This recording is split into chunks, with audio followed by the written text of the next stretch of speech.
Hello student, welcome to Samarth exam prep. Myself Bhanupriya Pareek. मैं तुम्हें economics पढ़ाऊंगी CUET के लिए। तो सीयूईटी के लिए एनटीए ने प्रीवियस ईयर में कुछ मॉक टेस्ट पेपर डाले थे, तो प्रीवियस ईयर क्वेश्चन जो है हम आज कुछ सॉल्व करेंगे। ओके, तो पहला क्वेश्चन कुछ इस प्रकार है। Progressive income taxation is a way to achieve which objective of government budget. Question क्या बोल रहा है? क्वेश्चन बोल रहा है कि जो प्रोग्रेसिव इनकम टैक्स लगेगा वो बेसिकली गवर्नमेंट बजट का क्या ऑब्जेक्टिव अचीव करने के लिए लगता है। So options givens are allocation function, redistribution function, stabilization function, managing public enterprises. इनमें से अपन को करेक्ट ऑप्शन फाइंड करना है, तो करेक्ट ऑप्शन होगा रिडिस्ट्रीब्यूशन फंक्शन। अब ये क्यों होगा, इसके पीछे की हिस्ट्री मैं आपको बताती हूँ। ओके,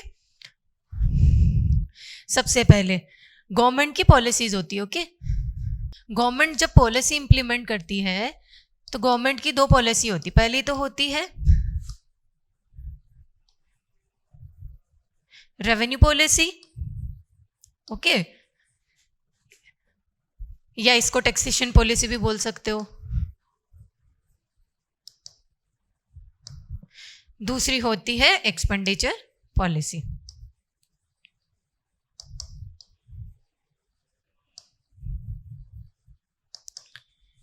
इन दोनों को साथ में बोला जाता है budgetary policy.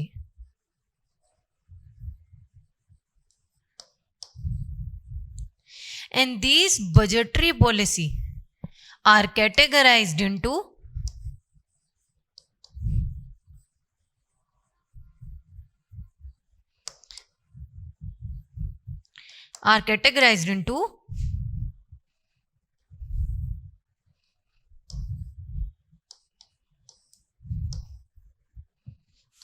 first allocation policy are categorized into allocation function,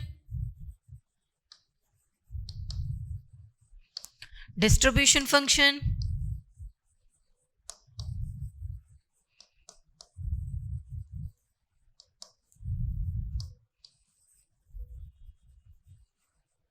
and stabilization function.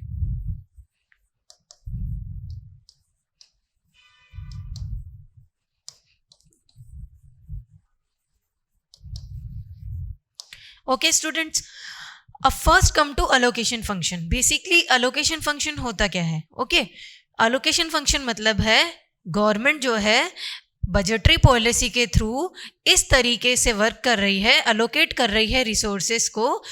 अब रिसोर्सेस को अलोकेट करने का क्या मतलब है? दो तरीके के गुड्स होते हैं। We know there are two kinds of good, public and private. Okay,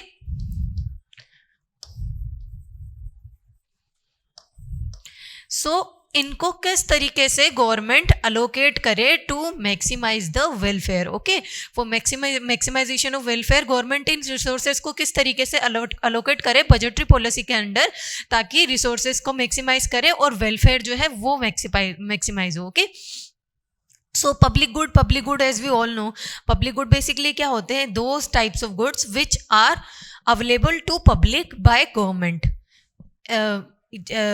और private good are those goods if someone pay for it they will receive the benefit। पर पब्लिक गुड के केस में ऐसा नहीं होता है। पब्लिक गुड सबके लिए अवेलेबल होते हैं। फॉर एग्जांपल, गवर्नमेंट ने अगर किसी सोसाइटी में पब्लिक पार्क बनवाया तो वो एक तरीके का पब्लिक गुड है, क्योंकि उसको सब यूज ले सकते हैं, वो सबके पर्पस के लिए बना है। बट प्राइवेट गुड के साथ ऐसा नहीं होता है। जिन्होंने उस चीज के लिए पे करा है they will receive the benefit. Okay, now come to distribution function. I will explain this separately। okay,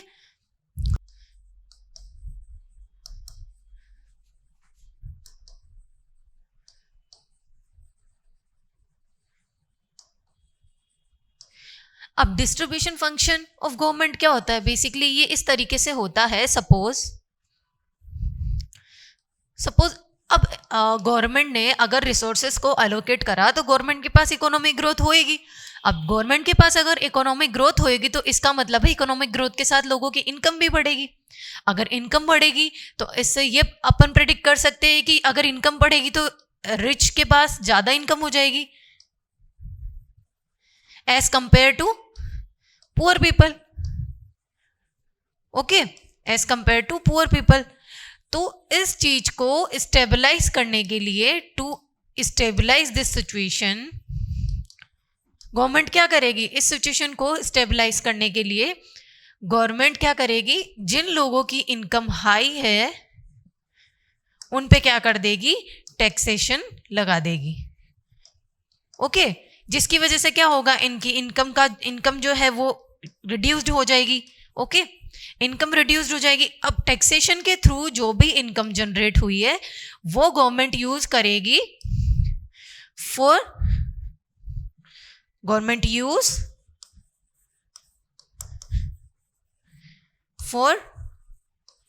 policy making,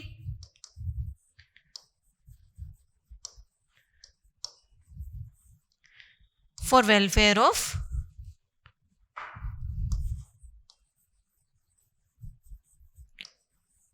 poor people। Okay, तो गवर्नमेंट क्या करेगी? जिन लोगों की इनकम हाई है उनको स्टेबलाइज करने के लिए हाई टैक्सेशन लगाएगी। अब टैक्सेशन के थ्रू जो भी इनकम जनरेट होगी उसको वो पॉलिसी के थ्रू किसके पास पहुंचाएगी? पुअर पीपल के पास, ताकि पुअर पीपल का वेलफेयर हो सके। तो इस तरीके से गवर्नमेंट क्या करेगी? अगर इनकम का फ्लो ज्यादा हो जाएगा इकोनॉमिक ग्रोथ के साथ, तो उस चीज को स्टेबलाइज करने के लिए टैक्सेशन की पॉलिसी अपनाएगी और इनके इनकम को रीडिस्ट्रीब्यूट कर देगी among poor people through policy measures. Okay, redistributed among poor people through policy measures। Okay students, यहां तक क्लियर है? उसके बाद थर्ड आती है स्टेबलाइजेशन फंक्शन। ओके, स्टेबलाइजेशन फंक्शन में कुछ भी नहीं है, it's a very simple function. Stabilization function basically जो पॉलिसी मेजर्स गवर्नमेंट लगा रही है to stabilize the economy. For example, inflation है, इसको कंट्रोल में लाने के लिए गवर्नमेंट क्या क्या पॉलिसी मेजर्स लगाएगी वो अपन आगे पढ़ेंगे, जैसे कि रेपो रेट से रिलेटेड है और जो गवर्नमेंट की पॉलिसीज है बैंकिंग के अंडर इन्फ्लेशन को कंट्रोल करने के लिए जो आती है। तो इस तरीके के टू स्टेबलाइज द इकोनॉमी जो भी गवर्नमेंट पॉलिसीज या मेजर्स लगाएगी वो इसके अंदर आ जाएगी। ओके, उसके बाद कमिंग टू द क्वेश्चन क्या था? Allocation.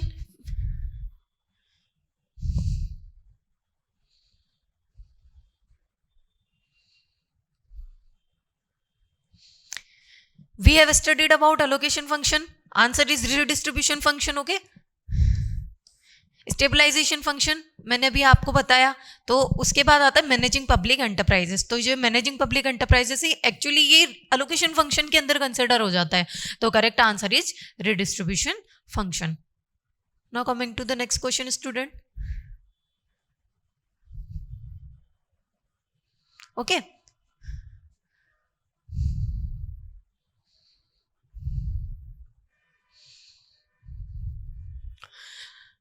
it's a very simple question. Okay, first of all, total expenditure minus total receipt exclude borrowing. जहां पे भी टोटल एक्सपेंडिचर में से अगर टोटल रिसिप्ट को माइनस करते हैं, बोरोइंग को अगर एक्सक्लूड कर दे, तो ये बेसिकली क्या होता है? Fiscal deficit. Second is revenue expenditure minus revenue receipt, it's very simple, revenue deficit. Okay, now third is fiscal deficit minus interest payment. जब भी फिस्कल डेफिशिएट में से अगर आप इंटरेस्ट पेमेंट को माइनस करते हो तो we will receive primary deficit. Now fourth is taxation, borrowing and printing money. ये सारे क्या होते हैं? Deficit financing. मैं आपको एक चीज बता देती हूँ, डेफिसिट फाइनेंसिंग होता क्या है। Okay, deficit financing basically government को जब डेफिशिएट हो रहा है, मतलब गवर्नमेंट को लॉस हो रहा है, तो उस लॉस को गवर्नमेंट कैसे फाइनेंस करेगी? तो इसको ही करते हैं डेफिशिएट फाइनेंसिंग। अब डेफिशिएट फाइनेंसिंग में गवर्नमेंट क्या क्या मेजर्स ले सकती है? वो टैक्सेशन लगा सकती है, लोगों पे टैक्स के थ्रू मनी आ रहा है, बोरोइंग्स बढ़ा सकती है अपनी, ओके, या फिर मनी को ज़्यादा से ज़्यादा प्रिंट कर सकती है इस डेफिशिएट को फाइनेंस करने के लिए। ओके, तो करेक्ट ऑप्शन क्या हो जाएगा अपना? 3, 1, 2, 4, 3, 1, 2, 4. तो option second is correct. Now coming to the next question student.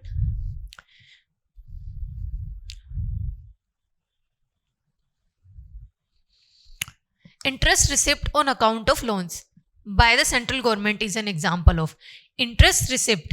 First of all receipt आ रहा है, तो रिसिप्ट मतलब हमें मनी रिसीव हो रहा है. ओके तो ये एक तरीके से क्या हो गया, हमारे लिए एसेट हो गया ना. Okay interest receipt on account of loans किसके ऊपर आ रहा है, लोन्स के ऊपर बाय द सेंट्रल गवर्नमेंट. तो सेंट्रल गवर्नमेंट की तरफ से अगर लोन्स पे जो भी अपन को इंटरेस्ट की रिसिप्ट मिल रही है तो ये क्या है, ये है कैपिटल रिसिप्ट. ये तो बड़ा सिंपल सा क्वेश्चन था. क्यों कैपिटल रिसिप्ट क्यों होगा, क्योंकि कैपिटल रिसिप्ट उस तरीके की रिसिप्ट होती है जिससे आइदर क्रिएट एसेट और लाइबिलिटी. यहाँ पे अपना एसेट क्रिएट हो रहा है क्योंकि यहाँ पे अपन को मनी रिसीव हो रहा है, तो ये सीधा सा एग्जाम्पल होगा कैपिटल रिसिप्ट का. Now coming to the next question.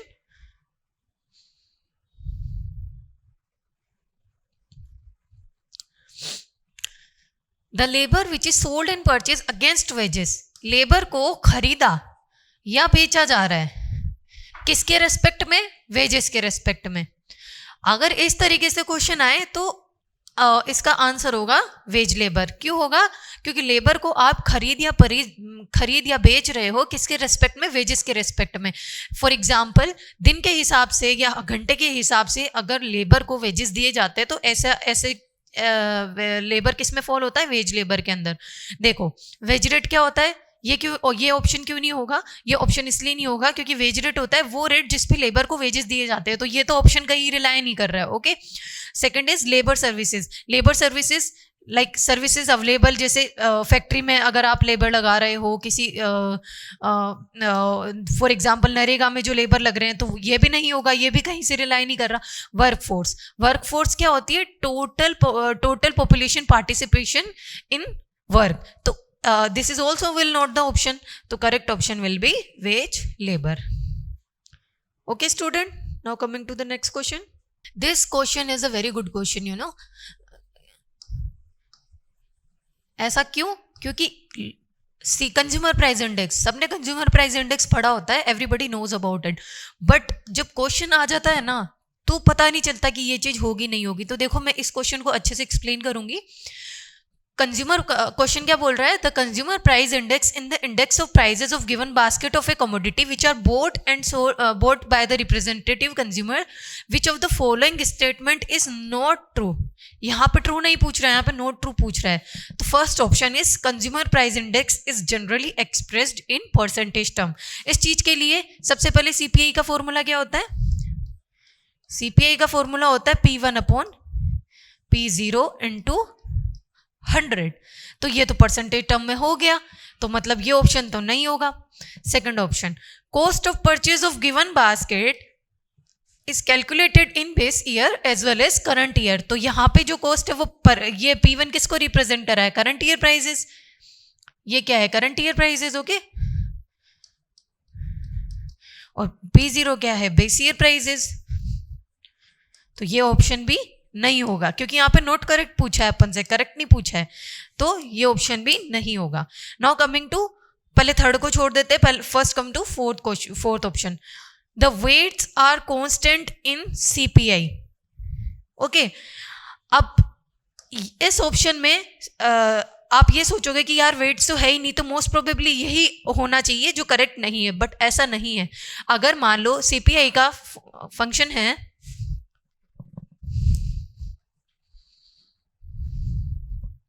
Okay मैंने बोला कि सीपीआई का फॉर्मूला होता है P1 upon P0 into 100.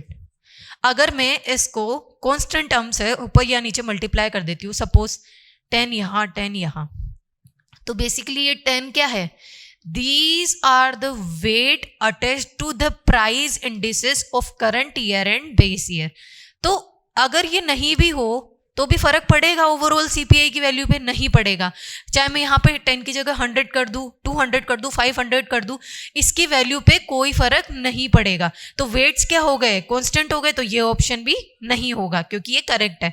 Now coming to third option, consumer price index does not include price of imported good, does not include, but ऐसा नहीं होता है, सीपीआई के अंदर price of imported good include होता है। ओके, क्यों होता है मैं बताती हूँ आगे आपको। देखो सीपीआई जो होता है ना, ये बेसिकली हाउस होल्ड को भी कंसिडर करता है, हाउस होल्ड डेटा मान लो, या हाउस होल्ड को ये अपने इंडिसेस में कंसिडर करता है। और हाउस होल्ड जो है ये कंजप्शन भी करता है। ओके, अब ये कंजप्शन करता है हाउस होल्ड, तो इसका मतलब ये कंजप्शन इंपोर्टेड गुड का भी करेगा, मतलब imported goods will also included under consumption. Okay, अगर ये इंक्लूड होंगे तो ये तो श्योर है कि इंपोर्टेड गुड एक्सक्लूड नहीं होंगे। ओके, अब सीपीआई में अगर हम फॉर्मूला देखें तो P1 अपॉन P0 इंटू 100 होता है। ओके, तो ये P1 क्या है, current year prices, P0 base year prices, जो तो इनके अंदर ऑलरेडी इंपोर्टेड गुड्स की जो वैल्यू है वो इंक्लूडेड होती है, मतलब प्राइस जो है इंपोर्टेड गुड की वो इंक्लूडेड होती है। तो third option is incorrect. Okay, तो इसका जो करेक्ट ऑप्शन होगा वो क्या होगा बच्चों, which does not include, which statement is not true, तो ये ट्रू नहीं होगा। अब क्वेश्चन इस तरीके से भी पूछा जा सकता है, अगर मान लो एनटीए ने दिया तो किस तरीके से सीयूईटी में क्वेश्चन फ्रेम हो सकता है। अगर मैं ऐसे पूछ लूं, suppose if I will ask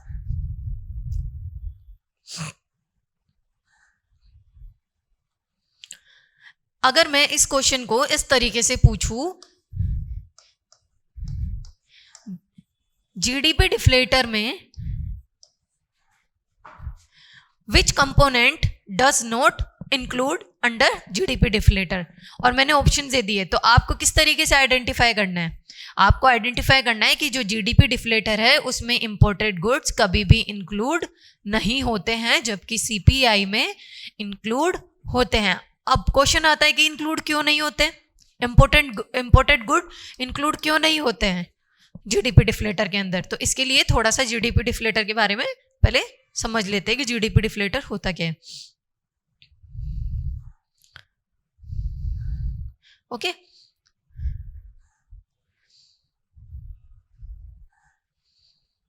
देखो जीडीपी डिफ्लेटर का फॉर्मूला सबको पता होगा वैसे तो। जीडीपी डिफ्लेटर का फॉर्मूला क्या होता है, nominal GDP upon real GDP. Okay, ये फॉर्मूला होता है इसका। जो अब जीडीपी कंपोनेंट है, बेसिकली जीडीपी है, ये ग्रोस पे काम कर रहा है, नेट पे तो नहीं कर रहा है ना, ग्रोस पे काम कर रहा है। तो वी ऑल नो कि ग्रोस के केस में ओनली डोमेस्टिक प्रोडक्शन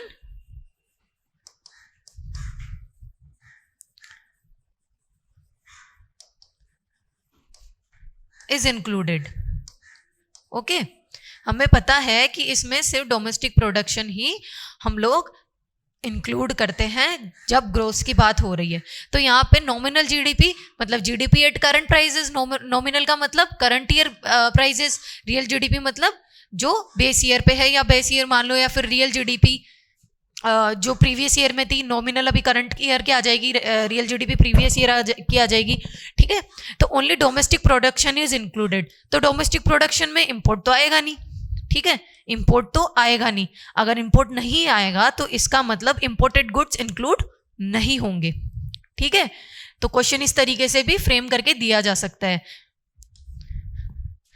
ठीक है students, now coming to next question,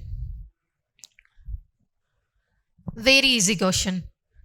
ये तो आई थिंक ये फॉर्मूला बेस्ड क्वेश्चन है।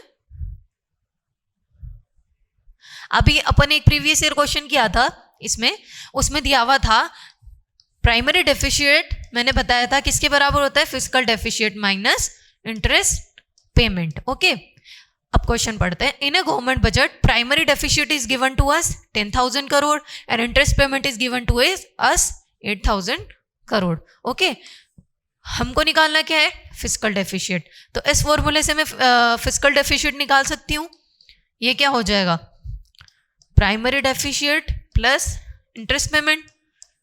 ठीक है स्टूडेंट, अब यहां पे देखो हमको प्राइमरी डेफिशिएट कितना दिया हुआ है, 10,000। इंटरेस्ट पेमेंट कितने दी हुई है, 8,000। टोटल कितना हो गया, 18,000। तो correct option is 18,000 crore. Okay, now coming to next question.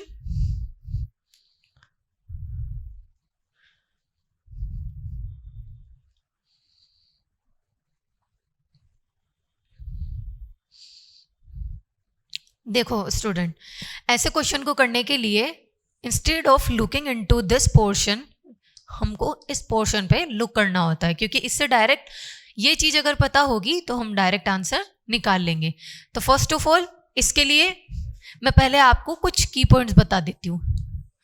Gross से अगर नेट जाना हो, ग्रोस से अगर नेट जाना हो, ग्रोस डोमेस्टिक प्रोडक्ट ले लो, ग्रोस नेशनल प्रोडक्ट ले लो, नेशनल नेट, उससे नेशनल अपन को नेट नेशनल प्रोडक्ट जाना है, ग्रोस से नेट जाना है, तो कभी भी नेट में डेप्रिसिएशन इंक्लूड नहीं होता है। ओके, तो ये क्या हो गया, जब भी ग्रोस से नेट जाना हो तो डेप्रिसिएशन को माइनस कर दो। और अगर नेट में दिया हुआ हो, एनडीपी दिया हुआ हो, सपोज अपन को जीडीपी में उसको ट्रांसफॉर्म करना है, तो डेप्रिसिएशन को ऐड कर दो, फर्स्ट थिंग। सेकंड, डोमेस्टिक से नेशनल जाना हो, डोमेस्टिक से नेशनल जाना हो, जब डोमेस्टिक से नेशनल जाना हो तो हम एनएफआईए को net factor income abroad national में ऐड हो जाती है, और इधर अगर नेशनल से डोमेस्टिक जाओगे तो net factor income abroad minus हो जाती है, माइनस NFIA।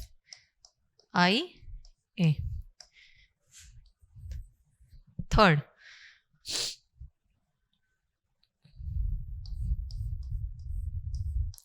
मार्केट प्राइस से फैक्टर कॉस्ट पे जाना हो, मार्केट प्राइस से फैक्टर कॉस्ट पे जाना हो। ठीक है, मार्केट प्राइस से फैक्टर कॉस्ट पे जाना हो या फैक्टर कॉस्ट से मार्केट प्राइस पे आना हो, तो स्टूडेंट इस चीज़ को हमेशा याद रखना, क्योंकि इस तरीके के क्वेश्चंस बहुत फ्रेम होते हैं मैक्रो इकोनॉमिक्स के पार्ट से, कि जब मार्केट प्राइस होती है तो नेट इनडायरेक्ट टैक्सेस जो है वहां पे इंक्लूड हो जाते हैं। ओके, बट फैक्टर प्राइसेस या फैक्टर कॉस्ट पे एनआईटी जो है वो इंक्लूड नहीं होते। और एनआईटी हमारा यहाँ पे क्या होता है, NIT is basically indirect taxes minus subsidies. Now coming to the question, first option देखते हैं, जीडीपी एमपी माइनस डेप्रिसिएशन। जैसे कि मैंने बताया कि डेप्रिसिएशन माइनस हो रहा है, अगर डेप्रिसिएशन माइनस हो रहा है तो हम किस पे जा रहे हैं, ग्रोस से, ग्रोस से कहाँ जा रहे हैं, नेट पे। तो ग्रोस से नेट पे जा रहे हैं तो ये क्या हो जाएगा, एनडीपी। और कुछ दे रखा है, नहीं दे रखा, तो एनडीपी एमपी। ओके, तो कहीं ऑप्शन में है एनडीपी एमपी, तो इसका हो गया ये। Okay, now coming to second, GDP MP plus NFIA. अगर डोमेस्टिक से नेशनल जा रहे हो तो एनएफआईए ऐड होता है, यहाँ पे एनएफआईए ऐड हो रहा है, तो डोमेस्टिक से क्या हो जाएगा, ये ग्रोस नेशनल प्रोडक्ट, और कुछ दिया हुआ नहीं है तो ये हो जाएगा जीएनपी एमपी। कई ऑप्शन दिया हुआ है, ये जीएनपी एमपी। ओके,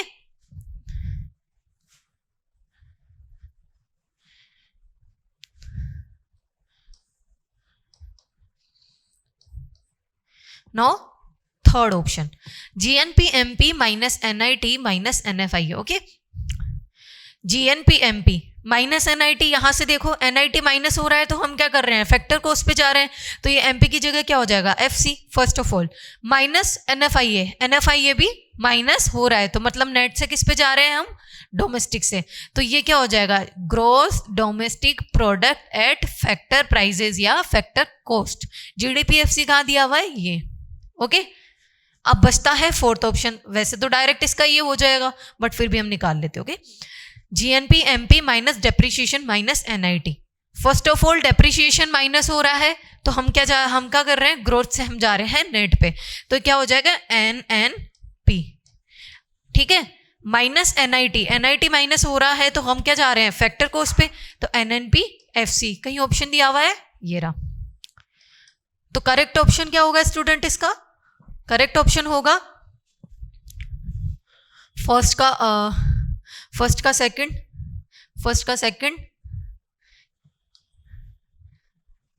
सेकंड का फोर्थ, थर्ड का फर्स्ट और डी का थर्ड, 2413 कहीं दिया हुआ है 2413, तो फोर्थ ऑप्शन इज करेक्ट। ठीक है student, now coming to next question.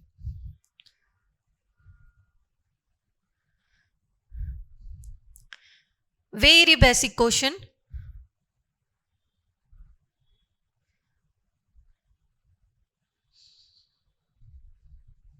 देखो student, value of the multiplier directly depends upon, यहां पे डायरेक्ट रिलेशन पूछा है, first of all direct relation पूछा है, ओके। तो उसके पहले हमें यह पता होना चाहिए कि मल्टीप्लायर होता क्या है।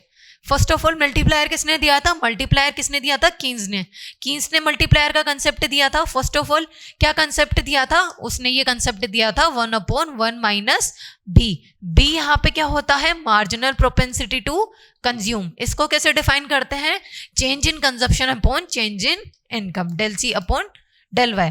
ओके, अब यहाँ पे डायरेक्टली डिपेंड्स अपॉन पूछा है, तो देखो मल्टीप्लायर की बात करें तो ये अपना फॉर्मूला हो गया 1/1 माइनस बी। अगर ये बढ़ेगा तो ये होल टर्म विल डिक्रीज, तो मतलब अगर ये बढ़ रहा है तो ये घट रहा है, तो ये तो इनडायरेक्ट रिलेशनशिप हो गया। बट अगर ये 1/1 माइनस बी अगर डिक्रीज हो रहा है, तो इसका मतलब बी बढ़ रहा है, क्योंकि ये छोटा कब होगा, जब बी की वैल्यू 1 से बड़ी होगी। ओके, तो 1/1 माइनस बी, तो यहां पे जो m बढ़ेगा तो b भी बढ़ेगा, बट ये ओवरऑल जो है वो डिक्रीज होगा। तो इससे हमें क्या पता चला, इससे हमें ये पता चला in multiplier effect directly depends upon marginal propensity to consume, whereas indirectly related to marginal propensity to save. How, क्योंकि अगर मैंने बोला कि बी मेरा MPC है, मार्जिनल प्रोपेंसिटी टू कंज्यूम है, तो 1 माइनस बी मतलब 1 माइनस MPC मेरा क्या है, इज इक्वल्स टू मेरा मार्जिनल प्रोपेंसिटी टू सेव है ना। क्यों, क्योंकि MPC प्लस MPS किसके बराबर होता है, हमेशा 1 के बराबर होता है। इट विल नेवर एक्सटेंड 1, इन दोनों का सम हमेशा 1 के बराबर होगा। तो यहां से हम निकालें तो 1 माइनस MPC कितना हो जाएगा, ये हो जाएगा मार्जिनल प्रोपेंसिटी टू सेव। अगर क्वेश्चन इस तरीके से फ्रेम हो कि value of the multiplier indirectly depends upon, तो इनडायरेक्टली किस पर डिपेंड करेगी, marginal propensity to save, but directly किस पर डिपेंड करेगी, मार्जिनल प्रोपेंसिटी टू कंज्यूम। तो third option is correct. Now coming to next question.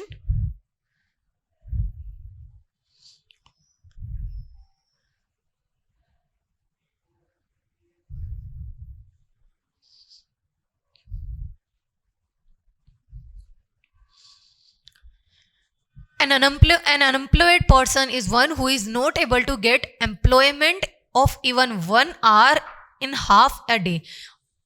एक अनएम्प्लॉयड पर्सन उसे कहा जाएगा जिसे 1 घंटे के लिए भी एम्प्लॉयमेंट नहीं मिल रहा है आधे दिन में।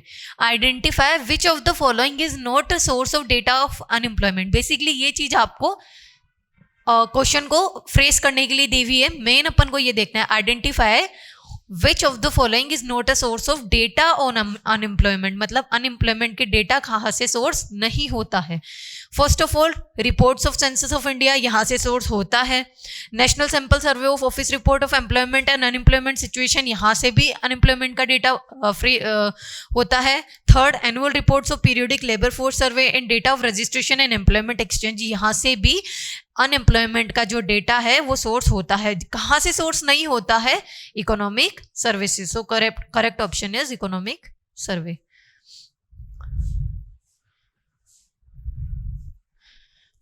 ठीक है स्टूडेंट्स, आज के लिए इतना ही, मिलेंगे नेक्स्ट सेशन में। Thank you so much.